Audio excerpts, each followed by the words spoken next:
So Parrot, we make a lot of recreational drones. We started in 2010 with the AR drone, which is a drone for consumers to fly and film and have fun.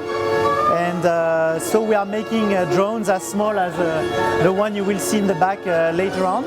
Some that roll and jump, like the jumping sumo, and also the mini drones, which are small flying devices that can be played by kids.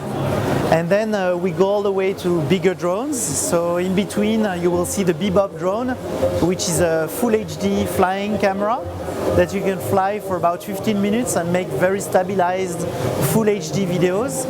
And then you go all the way to the professional, which is for example the EB on my left, which is actually for professional or commercial activities to fly autonomously over a map and make a 3D reconstruction where you can measure things all the way to centimeter level resolution in 3D, as well as for farmers to do, for example, inspection using advanced sensors in infrared to measure the crops and adapt nitrogen, water on the crops to get a better yield and reduce the amount of nitrogen needed and lower cost.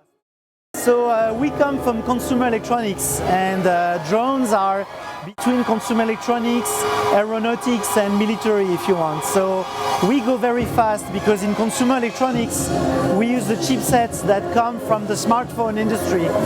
So as you know, in a smartphone today you have a lot of applications running more and more advanced and fast applications.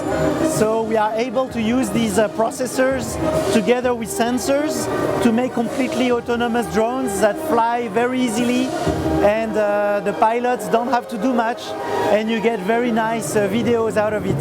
So it's really with the revolution of the smartphone that we were able to invent these consumer drones. Well, today about 80% of our business is recreational, but we see the professional drone business increasing a lot, and we think in the coming years it will increase more and more.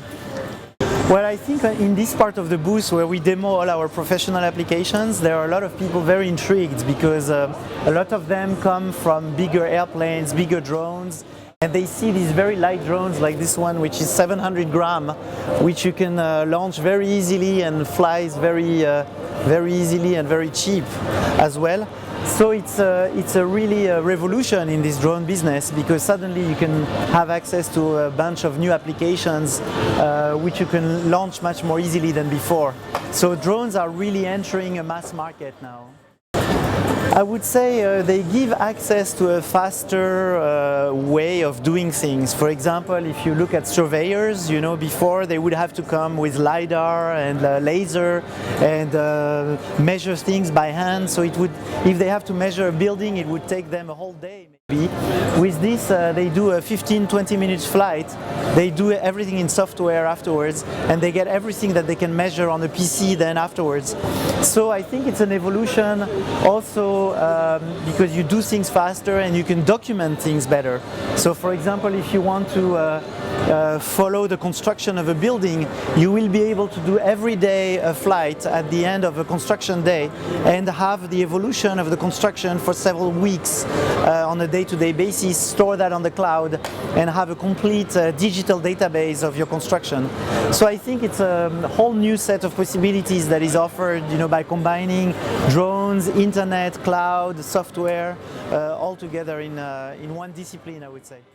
I think you know, it's like in aeronautics. You've got large planes, smaller planes, helicopters. So each drone has a different vertical market associated to it. What we like at Parrot is to design the best drone for each vertical market. So this one is very good for the mapping or for the agriculture. That one there is more for inspection. So you can follow bridges and you can accurately see if you have cracks, for example, in your bridge or on your farms for photo cells and so on. And then we have drones more for surveillance, for example, like the robot we have over there.